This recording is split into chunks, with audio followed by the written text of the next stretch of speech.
مسلمانوں کے اوپر، انڈیا میں ہمارے اوپر 1000 سال تک بادشاہوں نے حکومت کی، جنہوں نے یہ ثابت کیا، جو آج ہمارے ہیرو بھی ہیں، بادشاہ ہی تھے، ہم رہے ہی تھے۔ ہمیں یہ بتایا گیا کہ جو کچھ بھی کر سکتا ہے بادشاہ کر سکتا ہے، اگر کوئی اور کوشش کرے گا تو اس کا سر اڑا دیں گے۔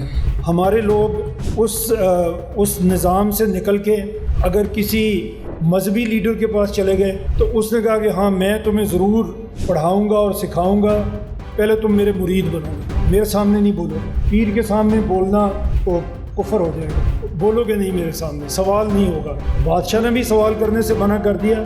جس مذہبی لیڈر کے پاس آپ گئے تھے کسی خانقاہ میں اپنی تربیت کے لیے، اس نے بھی سوال کرنے سے روک دیا۔ آپ عالم دین کے پاس چلے گئے، اس نے کہا یہ میرا فرقہ ہے، یہ میرا امام ہے، اس کے آگے تم سوال نہیں کر سکتے۔ تو ہمیں تو ہر طرف سے سوال کرنے سے منع کر دیا۔ اللہ آپ کو قرآن میں کیا کہتا ہے؟ کتنی جگہ پہ آپ ذرا نکال کے دیکھیں، ابھی چیٹ GPT آپ کو بتا دے گی، کتنی جگہ پہ اللہ کہتا ہے کہ عقل والو تم سوچتے کیوں نہیں ہو، تم سمجھتے کیوں نہیں ہو، تم سوال کیوں نہیں کرتے ہو۔